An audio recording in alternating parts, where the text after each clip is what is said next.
Alright, welcome to another product review on homeowner repair, and today we're gonna do a review on the Ariens Deluxe 28 snowblower.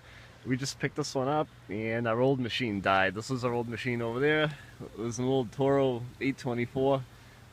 It still runs, it works pretty awesome, but it's seen its day. So we're gonna go on with the new stuff.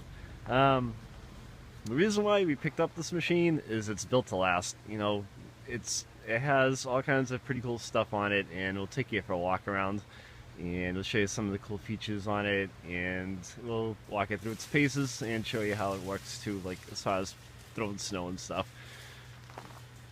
Alright, so one of the cool things about this snowblower is it doesn't have a cheesy plastic chute on it. It has a metal chute.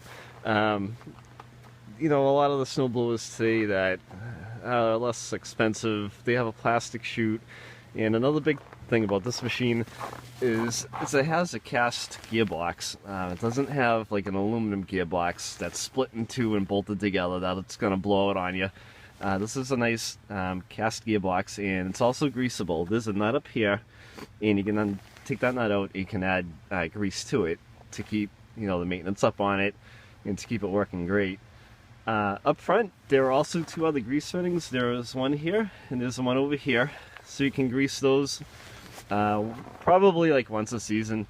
It's good to do it in like the fall or the spring, maybe before you put it away, before you take it out, walk through the machine. These are all metal up front. The body of it is very thick steel. It's all made out of really thick, heavy gauge metal. And when you go around the side, these are the tires on it. They're pretty big tires, and they're easy to take off. There's a clip right here, so if you get a flat, you can bang the clip up, pop the tire off, and go service your tire. And let's see, let's walk around. One of the other cool features I liked about this machine is it has an older style crank on it. What's better about this crank is the cables that are on the newer machines. If you have 3-4 cables going to the chute with the joystick, they tend to freeze over time, so you'll probably get a season or two out of it, and then your chute's not going to work anymore if you have a machine that has like 3 or 4 cables going to the chute. This style is better because it's easy to operate. You can turn the chute with one hand very easily. How that works is, there's another cool feature about the snowblower. When you turn the snowblower on, this is the lever that controls the auger. When you put the machine into gear, you engage the auger, this lever will stay down, and you can control the throttle with one hand.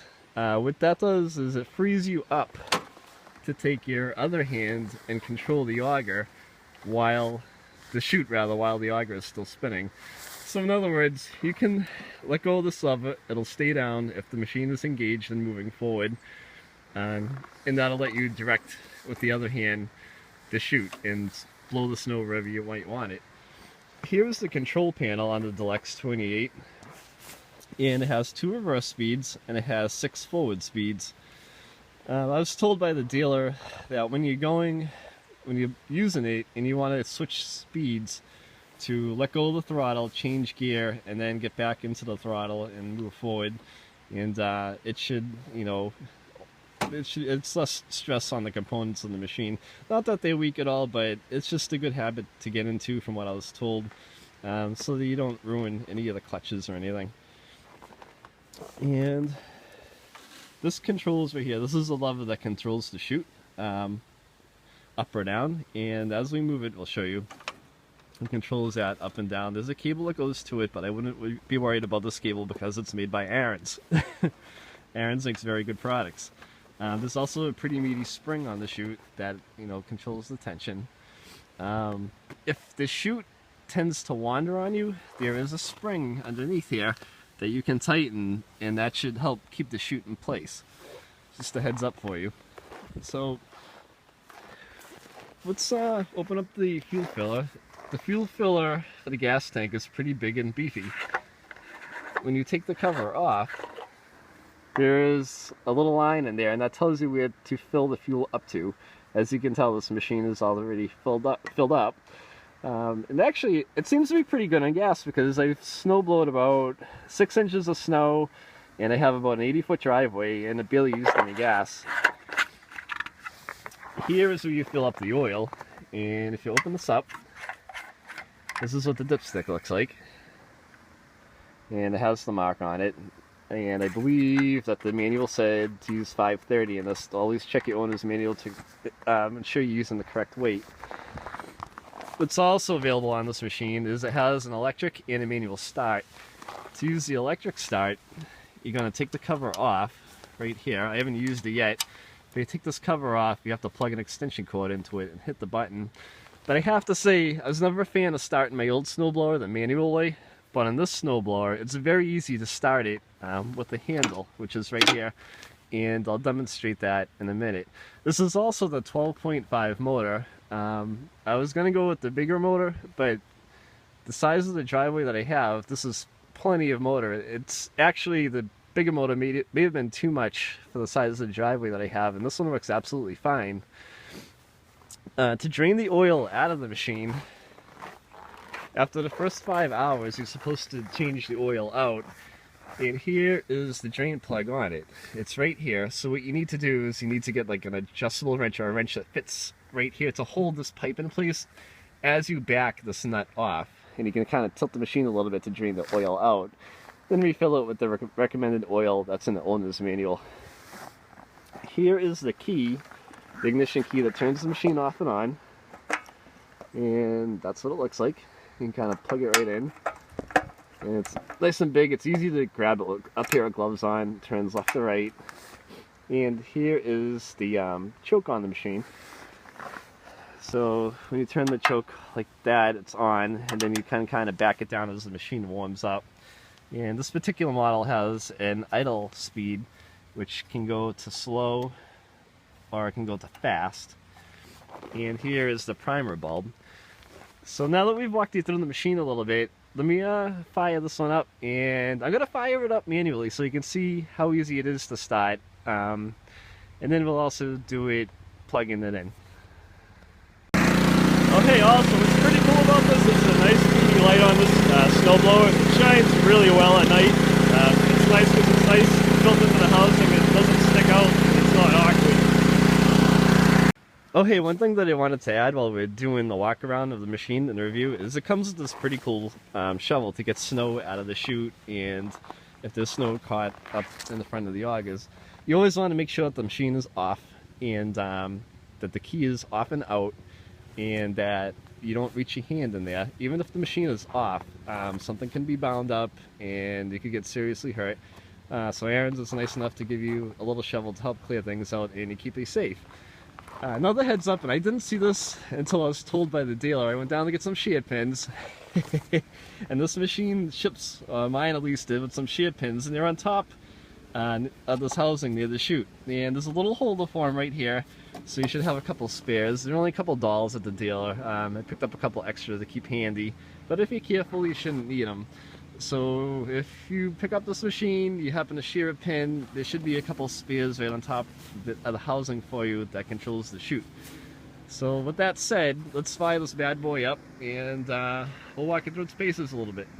Alright, so let's get this thing started. So the first thing we're going to want to do is we're going to want to turn the key into, let's see, the on position. So it's on. And then what you're going to want to do is turn on the fuel. So you're going to turn the fuel on there. And then the next thing you're going to want to do is you're going to want to prime it 3 times. 1, 2, 3. So now this should be gas in the carburetor. So let's give this a rip and see what happens. Oh hey, set the choke too. I forgot to do that. Even the sometimes the pros miss a step. So we're going to try this again. Let's fire it up.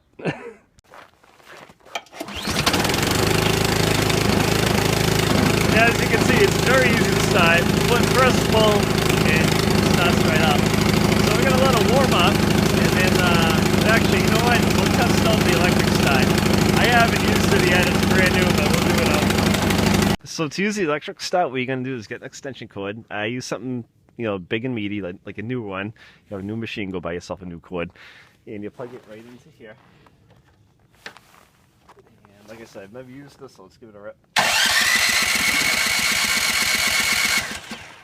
Helps the key is on.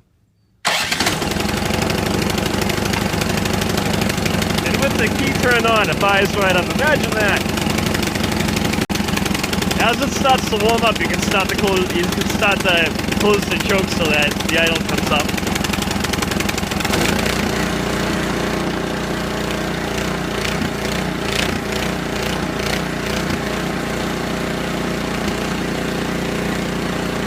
There it goes, and purrs like a kitten. And I'll warm up for a few minutes. I've got the choke closed 3/4 of the way, and I should be able to fully close it in a minute. It'll start blowing some snow.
Alright, so there you have it. We've dug out our barbecue grill. We've dug a path through the oil tank. I hope you like this product review on the Ariens Deluxe 28 snowblower. And please subscribe to our channel.